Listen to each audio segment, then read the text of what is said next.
Aleluia. Vamos orar. Senhor, meu Deus e meu Pai, nós nos colocamos na Tua santa presença neste momento. Oh, meu Pai, eu quero te agradecer por tudo que o Senhor tem feito na nossa vida.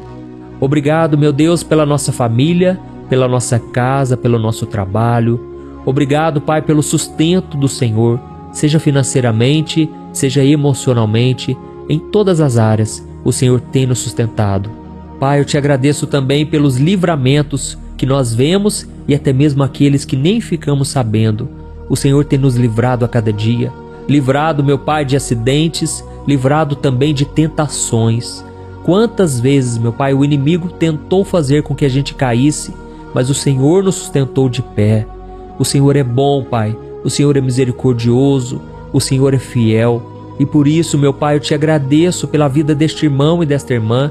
O Senhor tem sido fiel na vida deles. Eles estão aqui orando comigo dia após dia. E eu te peço, meu Pai, que essa obra continue, que este canal seja para a Tua glória, para a Tua honra.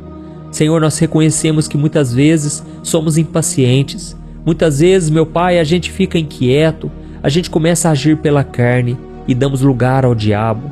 Perdoa-nos, ó Pai. Não queremos mais praticar as obras da carne. Não queremos cair nas tentações da carne.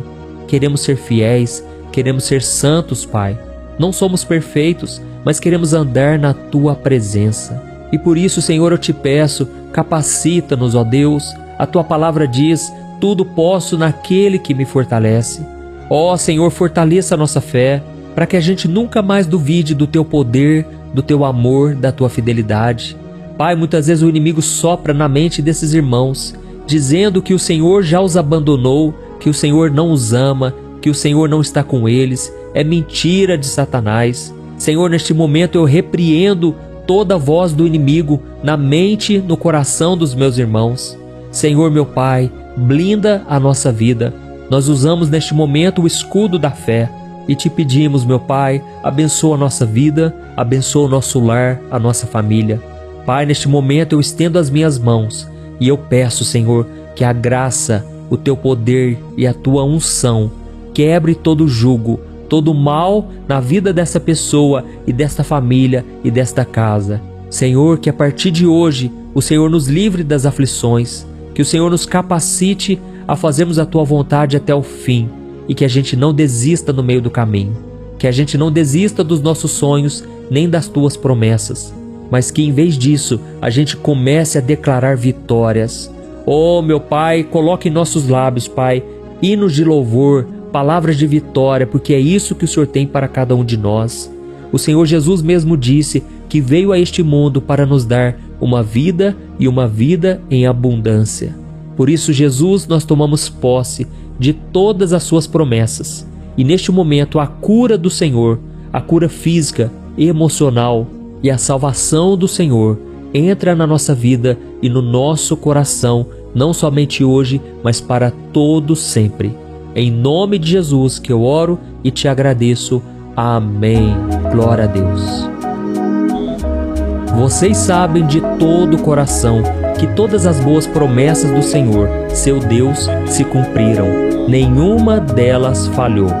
Irmãos, eu imagino que Josué, por ter chegado no final da sua vida, ele estava querendo trazer essa firmeza de fé, essa certeza de que Deus é fiel em suas promessas. Ele queria que o povo continuasse acreditando no Senhor, apesar da sua ausência. Josué queria que as pessoas continuassem acreditando que Deus continua fiel. Deus sempre é fiel em todas as gerações. Mas me responda uma coisa, você já desistiu de algum sonho ou de alguma promessa que Deus fez a você há muito tempo atrás? Talvez pelo fato de demorar demais, talvez pelo fato de você ficar confuso e não saber como agir diante daquela promessa. Muitas vezes você no começo fica animado, você fica contando para todo mundo aquilo que Deus prometeu. Então você fica orando, você tem uma motivação para orar, não é assim? A palavra motivação significa um motivo para a ação. Ou seja, todo dia você tem um ânimo novo, você está confiante de que Deus irá fazer aquilo.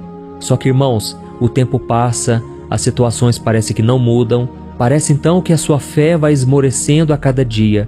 E sem que você perceba, você de repente fica frustrado, Você nem quer mais tocar naquele assunto, afinal de contas, causou uma ferida no seu coração. A palavra do Senhor diz, irmãos, que a esperança que se adia adoece o coração, mas o desejo cumprido é árvore de vida. Eu não sei o que você tem passado ultimamente. Eu não sei o que foi que causou essa ferida no seu coração, mas deixa eu te dizer, quando o desejo do seu coração for cumprido, aquilo trará vida novamente para você. Amém? Você tem que acreditar que Deus é fiel em todas as suas promessas. Eu já passei por todo tipo de situação, muitas promessas Deus fez na minha vida, mas todas elas passaram pela prova do tempo. Irmãos, como é difícil esperar, não é verdade? Como é difícil fazer a vontade do Pai. Eu vejo o exemplo de Jesus, o quanto ele sofreu aqui na terra. Quantas vezes ele foi tentado a percorrer por um caminho mais fácil. Ele sabia que a vontade do Pai para ele era morrer uma morte dolorida, uma morte terrível naquela cruz. E então, quando Jesus estava sendo tentado no deserto, a Bíblia diz que Satanás levou Jesus a um monte muito alto, e naquele lugar ele ofereceu a Jesus todos os reinos, todas as suas glórias, e ele disse: se você somente me adorar, tudo isso será seu. Ou seja, irmãos, o diabo queria oferecer a Jesus um reino sem o sofrimento da cruz. Ele queria que Jesus pegasse um atalho, e é assim que ele faz nas nossas vidas. Precisamos tomar muito cuidado, porque grandes são as tentações no meio do caminho. E aí, irmãos, Jesus repreendeu Satanás, dizendo que só a Deus ele iria adorar. Ele jamais se prostraria diante de Satanás. E então o diabo se retirou, e a Bíblia diz que ele aguardou uma próxima oportunidade. E qual foi a próxima oportunidade? Foi quando Jesus já estava chegando ao fim da sua vida, ao fim do seu ministério. E então ele comentou com os discípulos que era necessário que ele fosse para Jerusalém, porque lá ele sofreria nas mãos de homens maus, ele seria castigado, cuspido, colocariam sobre ele uma coroa de espinhos, e então ele seria finalmente morto na cruz. Naquele momento, o discípulo Pedro chamou Jesus no canto e falou baixinho para ele: Senhor, de modo algum eu deixarei que o Senhor vá para a cruz. Eu não aceito isso. Você não vai para a cruz. E naquele momento, irmãos, Jesus teve o discernimento espiritual que é tão importante em nossas vidas. E ele então disse para Pedro: arreda Satanás, você não conhece das coisas de Deus, você só conhece das coisas dos homens. Ou seja, Jesus estava repreendendo o diabo, que estava naquele momento influenciando a mente de Pedro. E eu acredito que Pedro foi influenciado pelo diabo porque Pedro amava Jesus, e Pedro não queria que Jesus sofresse. E então Satanás se aproveitou daquela fraqueza, daquela brecha que Pedro deixou para ele.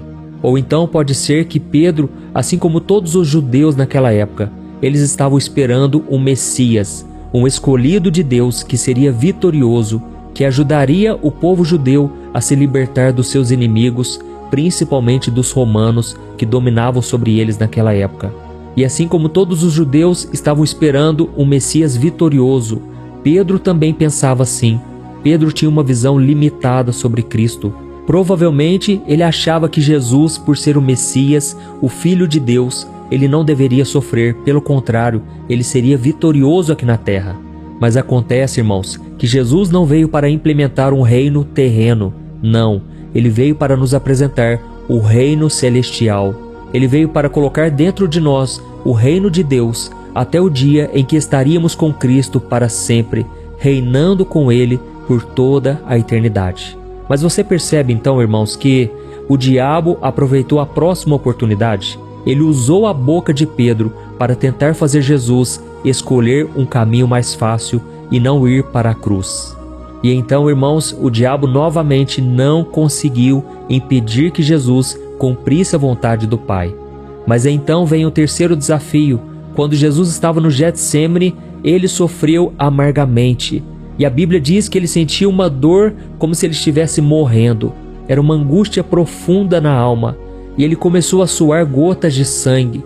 Irmãos, aquilo foi terrível. E mesmo assim, ele decidiu fazer a vontade do Pai.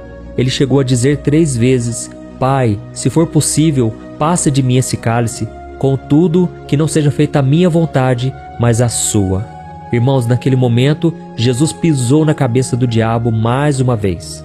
E então ele foi finalmente para a cruz. E lá na cruz, enquanto ele estava sofrendo absurdamente, o diabo começou a usar a boca das pessoas. E as pessoas diziam: se você é o Filho de Deus, desça dessa cruz. Se você é o Messias, se você é o enviado do Senhor, então você tem poder para descer dessa cruz. Irmãos, eu imagino a tentação que Cristo enfrentou naquele momento. Afinal de contas, ele tinha poder para descer daquela cruz. Ele é Deus, irmãos, mas ele decidiu ir até o fim. Ele não aceitou o caminho mais fácil. E por que eu estou trazendo essa mensagem hoje? Porque eu sei que muitos de vocês, homens e mulheres, estão procurando os atalhos, estão procurando o caminho mais fácil.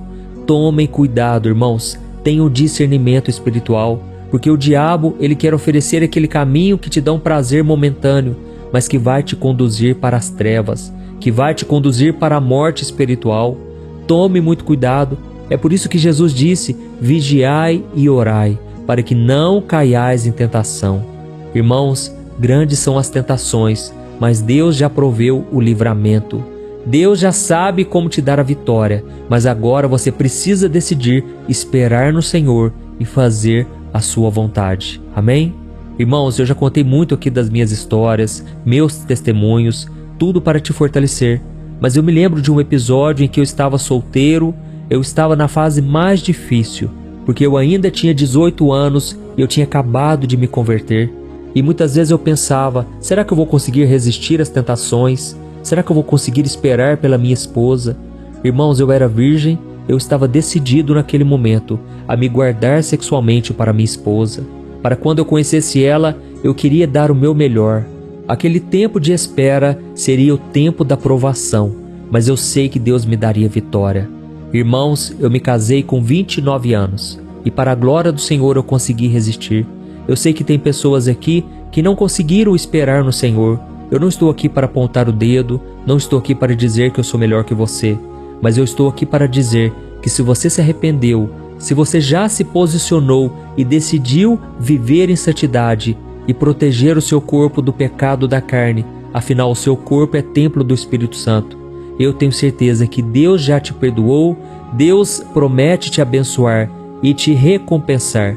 Mas para isso você tem que tomar essa decisão. A partir de hoje eu quero andar nos caminhos do Senhor. Eu não vou mais seguir as ideias deste mundo, eu vou apenas fazer a vontade do Pai. E a Bíblia diz em Romanos capítulo 12 que não devemos nos amoldar a este mundo, mas devemos transformá-lo através da renovação da nossa mente. E quando nós decidimos obedecer ao Senhor, a Bíblia diz que então nós experimentaremos a vontade do Senhor, que é boa, perfeita e agradável. Amém? Irmãos, fazer a vontade do Senhor é difícil, é muito difícil, mas vale muito a pena. Por isso eu te convido hoje a renunciar tudo aquilo que pode estar te afastando do Senhor, tudo aquilo que te prejudica na caminhada. A Bíblia diz em Hebreus capítulo 12 que devemos nos desvincular de todo o pecado que nos assedia e também dos embaraços da vida. Irmãos, tem coisas que não são pecado, mas são embaraço. Seja um relacionamento, uma amizade, seja aquele contato que você tem no seu celular, tudo isso pode ser um embaraço para que você não cumpra a vontade do Senhor, entendeu? Então eu sei que o Espírito Santo falou com você aqui hoje e eu peço que você escreva aqui nos comentários: Deus falou comigo neste vídeo, Deus falou comigo agora, amém? Isso vai encorajar outras pessoas a querer ouvir esta palavra abençoada. E eu poderia ficar horas e horas aqui te contando das bênçãos que Deus tem derramado na minha vida. Não porque eu sou melhor, mas porque Jesus é bom, Jesus é fiel e todas as suas promessas, elas se cumpriram no passado, elas têm se cumprido e elas continuarão a se cumprir. E eu desejo que a sua vida seja um testemunho poderoso de milagres, que você não conheça a Deus só de ouvir falar, mas que você tenha testemunhos, experiências. E eu costumo dizer, irmãos, que o maior milagre não é aquele que acontece com as outras pessoas, por maiores que sejam. O maior milagre é aquele que acontece com você.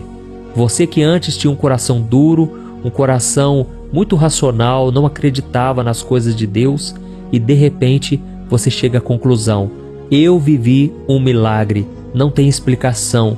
Não foi nada da mão do homem, veio das mãos de Deus. Amém? Se você crê nesse milagre, esse é o momento em que você vai se entregar ao Senhor. Você vai pedir para Jesus entrar na sua vida, para Ele te perdoar e para Ele te capacitar a fazer a vontade do Pai. Glória a Deus. E a Bíblia diz que aquele que faz a vontade do Senhor permanecerá para sempre. Aleluia.